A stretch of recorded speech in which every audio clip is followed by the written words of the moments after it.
Everyone, today let's take a look at QP129 asking us what is the expected number of cards that need to be turned over in a regular 52 card deck in order to see the first ace. Then for minor bonus points, we're going to find a general formula, which shouldn't be that hard once we do the first part. Okay, so first of all, obviously we have 4 aces in the deck, so that means we have 48 non-aces. So if we let x be a random variable representing the number of cards flipped over when the first ace comes, well, we know the definition of expected value is just going to be equal to the sum over all the possible values that x can take. In this case, x can take values from 1 all the way up to 48. 1 because we have to flip over at least one card, obviously, in order to see an ace, and the last possible position that it could show up in is 48. We sum up over all these values that x can take, multiply it by the probability of that value occurring. Now again, if you were to calculate this straight up, it would be very hard, because this probability distribution is basically going to be hypergeometric, and that's going to involve like multiple binomial coefficients, so it's going to be very hard. But let's just do out a few terms just to see what's going on. So the probability that x is equal to 1 represents the probability that the first card that we flip over is an ace. So that's obviously just going to be 4 out of 52, so 1 out of 13. Now the probability that the first ace comes on the second card is just equal to the probability that a non-ace comes on the first card, so 48 out of 52 times the probability that an ace comes on the second card, so 4 out of 51. And you can keep going like this. The probability that the first ace comes on the third card is just going to be 48 out of 52, a non-ace coming, and then we need another non-ace, so 47 out of 51 chance of that happening, and then we need an ace, so that's going to be a 4 out of 50 chance of that happening. Then it basically keeps on going like this. If you were to actually come up with a general formula for this and plug it in here, it's just going to be almost impossible to solve for, so there's just no need in even thinking about that. However, I'll try to solve it straight up in the bonus points section at the end of the video, I think. But the first thing you should notice about this question is that we are taking the expected count of something. We are counting a lot of similar things over and over again, so that just immediately tells you that we should probably be using indicators here. We want to use indicators so we can simplify solving for this expected value by linear expectation. It's going to be a lot easier from QP92. Because in this question we have two different objects, right? Basically aces and non-aces. So we could have non-ace and then a non-ace and then a non-ace and then an ace, and then we could have a non-ace, non-ace, non-ace. We have some permutation of non-aces and aces, right? All of these non-aces come before the first ace, so they should be included in our count for the expected value, and all of these non-aces come after the first ace, so they should not be included in our expected value count. So what does that tell you? Well, I can set up an indicator for my non-aces. I'm going to call I sub j. So for all 48 of my non-aces, I can define an indicator that's equal to 1 if it comes before the first ace, and it's equal to 0 if it comes after the first ace. So these indicators are for my non-aces, and now x wants us to count the number of cards flipped over when the first ace comes. Okay, so we can express x as a sum of indicators, which is going to make our expected value a lot easier. So I'm going to take I equals 1 all the way up to n of I sub j, and in this case would actually be 48 because we have 48 non-aces. So for all 48 of my non-aces, I sum up, did you come before the first ace? Did you come before the first ace? Did you come before the first ace? Okay, I'm going to get 3, and then these that did not come after the first ace are going to contribute 0 to this sum, so we're going to get 3 here for this situation. Now x is the number of cards flipped over when the first ace comes, so we still need to include the count of this ace right here, so we're just going to add 1 on at the end here, not included in the sum. Now that we've expressed x as a sum of indicators, well, we can write that the expected value of x is just going to be equal to the expected value of this sum of indicators, so from I equals 1 to 48 of I sub j plus the expected value of 1, which is just going to be 1, right? Now in here, by linearity, QP92, we can just rearrange this to be the sum from I equals 1 to 48 of the expected value of I sub j. Oops, just realized I was using I for our iterator, but it should be j, obviously. This one as well. This one should be from j equals 1 to 48. Now all of our non-aces follow the exact same distribution. They're not independent, but you don't need independence for linearity to work, and that's why it's so good. So because all of our non-aces have the same probability of appearing before the first ace or appearing after the first ace, well, basically we know that the expected value of I sub 1 is going to be equal to the expected value of I sub 2, which is going to be equal to the expected value of any of our indicators, right? I sub j. So that tells us that we're basically summing up over a constant here, so we can just say that this is equal to 48 times the expected value of one of our indicators plus 1. And the expected value of any indicator, we know that's just going to be equal to the probability that that indicator is equal to 1. Now, what's the probability that one of our non-aces comes before the first ace? Well, these cards are just shuffled randomly, right? So if we just look at this one non-ace and our 4 different aces that we have in the deck, so ace, ace, ace, and an ace here. Okay, so basic combinatorics question, what's the probability that this x comes before all 4 of these a's? Well, I have 5 ways to permute this x with the other a's, right? You could go here, or you could go in between here, here, or here, and the only way that satisfies it such that it comes before the first ace is this one right here. So I have a 1/5 probability of any non-ace coming before the 4 aces, right? So that's going to be 1/5 for the probability of this indicator. Okay, so now I can just plug this in right here. Now you see how easy this is, right? The expected value of x is just equal to 48 divided by 5 plus 1. So that's going to be, well, 1 is 5 on 5. So when we add these up, it's going to be 53 on 5. This right here is our final answer. Even though these indicators are not independent, we can still use linearity to find the answer really easily. We don't have to do all this BS up here. And in the general case, if I have m ordinary and n special objects and x is the position of the first special object, then we can just do the exact same thing that we just did to find the expected value of x. I know that these ordinary objects can be expressed as a sum of indicators. So when I take the expected value of a sum of indicators, I'm going to say j equals 1 to m because we have m ordinary objects of I sub j, and then we need to add on 1 for the special object that comes. This is just to write it out more formally. Again, we know that we can express this term right here as basically the sum of the expected values by linearity of expectation, right? We're just going to take this, and all of our ordinary objects follow the exact same distribution, so this is just going to be equal to m times the expected value of one of our indicators, and the expected value of an indicator is just equal to the probability that that indicator is equal to 1. Well, then the probability that one of our ordinary objects comes before all n of our special objects, well, we have n plus 1 different ways to permute this x among these s's, and the only one where it comes before all of them is going to be in this position right here. So a 1 out of n plus 1 chance of that happening. So the expected value of x, this term right here, is just going to be equal to m on n plus 1, which we can write as n plus 1 on n plus 1, which is now just going to be equal to m plus n plus 1 on n plus 1. So this is the expected position of the first special object right here, and this is pretty good to know. Okay, now I'm not looking forward to it, but I'm going to do it the hard way just for some extra practice, right? So we're taking the expected value of x, we're going to do it the hard way without linearity. Okay, here x is taking non-negative integer values. We already proved the tail sum in QP122, and basically when you see this, it's going to be always most of the time a lot easier just to do it in terms of the tail sum, so that's what I'll do. So by tail sum from QP122, this is going to be equal to the sum from k equals 0 to infinity of the probability that x is greater than k. Okay, so first of all, let's just do a few probabilities. What's the probability that x is greater than 0? So the position of the first special object is greater than 0. Well, this is obviously 100%. Now, what's the probability that x is greater than 1? So that means that x is equal to 2, 3, 4, etc. So the position of the first special object comes after our first card. Well, that's just equal to the probability that our first card is not a special object. So it's an ordinary object, which happens with probability m out of m plus n. Now, the probability that x is greater than 2 is just equal to the probability that my first two cards are ordinary. So that's going to be m on m plus n times m minus 1 on m plus n minus 1. I can see the pattern for the prob that x is greater than 3. Well, we're just going to add on another term here and subtract 1 from both top and bottom. So now we're ready to do our general case. What's the probability that x is greater than k? Well, it's just going to be equal to, well, on the top we have m factorial divided by basically m minus k factorial. So that's going to take care of all these terms up here. And then for these bottom terms, basically what we're going to have is m plus n factorial on the bottom, and then m plus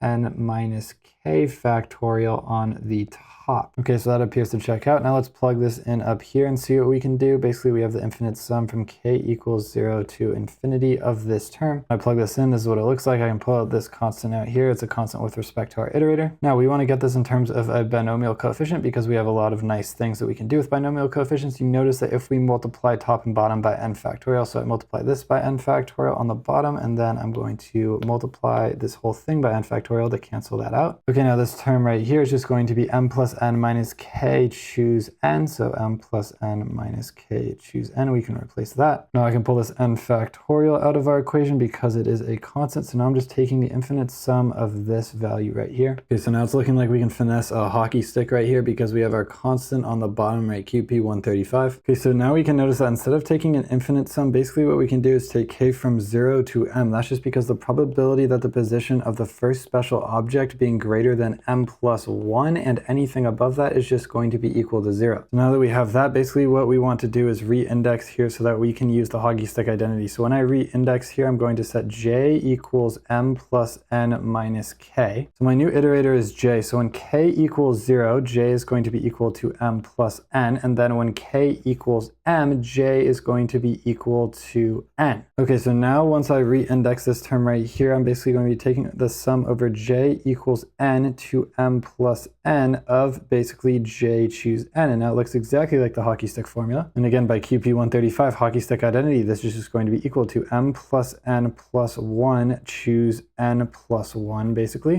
So that was the value of this term right here. We just got that by re-indexing. Now we have to multiply it by this constant we had out front, and we'll get our final answer. So this term times this term. Basically, I can decompose this down into M plus N plus 1 factorial. Then on the bottom, I'm going to have N plus 1 factorial times, basically, the N plus 1s are going to cancel. We're going to get M factorial. Now we can cancel an M factorial here. And then boom, this is just going to simplify down into M plus N plus 1, right? Because this is going to cancel with the first terms of this, and then this is going to cancel with the first terms of this. So it's going to be over N plus 1, which is exactly what we got using the indicators. So yeah, no reason to actually do this. Super unnecessary, just doing it a little bit of a harder way. And also one more thing, I just realized that the probability that X is greater than K, well, this is just hypergeometric, so we could have wrote this much simpler. So the probability that X is greater than K is just the probability that the first K cards are ordinary. So basically all we have to do is realize that we have M ordinary cards and we're choosing K of them to be in the first position. So that's the total number of restricted outcomes. And then the total possible outcomes for our first K positions are just going to be M plus N choose K. So these two terms right here are equivalent, obviously. We could have just plugged this in over here. We'd have to re-index, but basically we could have done the exact same thing and we would get the same answer.